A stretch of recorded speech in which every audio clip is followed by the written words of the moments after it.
রক্তমাখা বাড়ি সত্যি ঘটনার ভিত্তিতে বাংলা হরর অডিও গল্প।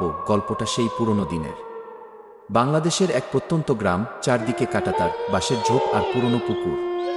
গ্রামের প্রান্তে দাঁড়িয়ে আছে এক পুরনো লাল ইটের বাড়ি। গ্রামবাসী সেই বাড়িকে বলে কি রক্তমাখা বাড়ি। গল্পটা শুনতে অনেকটা লোককথার মতো লাগলেও অনেকেই বিশ্বাস করে এই বাড়ির প্রতিটি ইটের মধ্যে লুকিয়ে আছে কোনো এক অভিশপ্ত অতীত। প্রত্যেক রাতে গ্রামের লোকজন শোনে অদ্ভুত সব আওয়াজ। ঘরের জানালা দিয়ে হিমশীতল বাতাস আসলে সেই বাতাসে এক ধরনের অদ্ভুত গন্ধ পাওয়া যায়, যেন রক্তের মতো কিছুর গন্ধ। অনেকে বলেছে রাতের বেলা তারা লাল আলো ঝলমল করতে দেখেছে এই বাড়ির ভেতর থেকে। একসময় কৌতূহলবশত কেউ কেউ বাড়ির ভেতরে ঢোকার চেষ্টা করেছিল, কিন্তু যারা ঢুকেছিল তারা আর ফিরে আসেনি। তাহলে আসলেই কি ঘটেছিল এই বাড়িতে? অনেক বছর আগের কথা। এই বাড়িতে থাকতেন জমিদার নারায়ণ বাবু ও তার স্ত্রী গীতা দেবী। তাদের সংসারে ছিল সুখ স্বাচ্ছন্দ্য। একদিন নারায়ণ বাবুর কিছু ব্যবসায়িক কারণে শহরে যেতে হয়। স্ত্রী গীতাকে একা রেখে চলে যান তিনি। তখন সেই গ্রামের আশেপাশে ডাকাতি হতো প্রায়ই, এবং নারায়ণ বাবু বাড়ি না থাকার সুযোগে একদিন একদল ডাকাত এসে হানা দেয়। ডাকাতরা বাড়ির সব জিনিসপত্র লুট করতে শুরু করে, কিন্তু গীতা দেবী তাদের বাধা দেওয়ার চেষ্টা করেন। ডাকাতদের মাথায় ছিল রক্তের নেশা।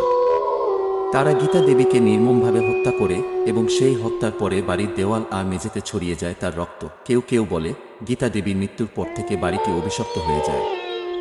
তারপর থেকে কেউ যদি সেই বাড়িতে রাতের বেলা যায়, গীতা দেবীর আত্মা নাকি তাদের ভয়ানক শাস্তি দেয়।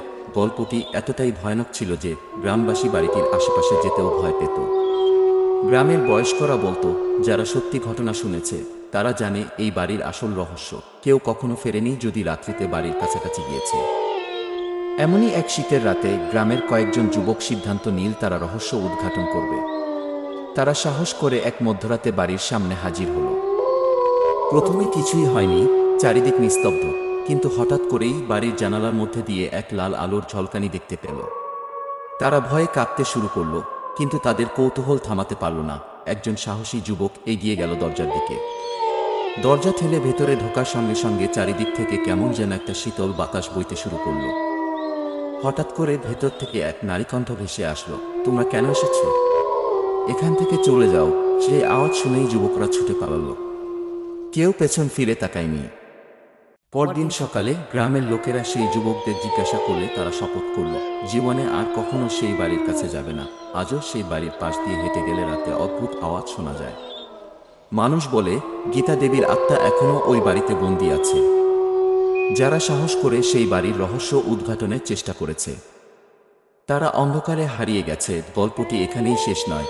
যদি কোনোদিন আপনি ওই পথে যান, সন্ধ্যা হওয়ার আগেই বাড়ি ফিরবেন, কারণ রক্তমাখা বাড়ি আজও দাঁড়িয়ে আছে তার অজানা রহস্য নিয়ে। এটি এক ভৌতিক অভিজ্ঞতার উপর ভিত্তি করে রচিত বাংলা অডিও গল্প। এরকম গল্প আরও শুনতে হলে লাইক, কমেন্ট, সাবস্ক্রাইব করে পাশে থাকুন। ধন্যবাদ।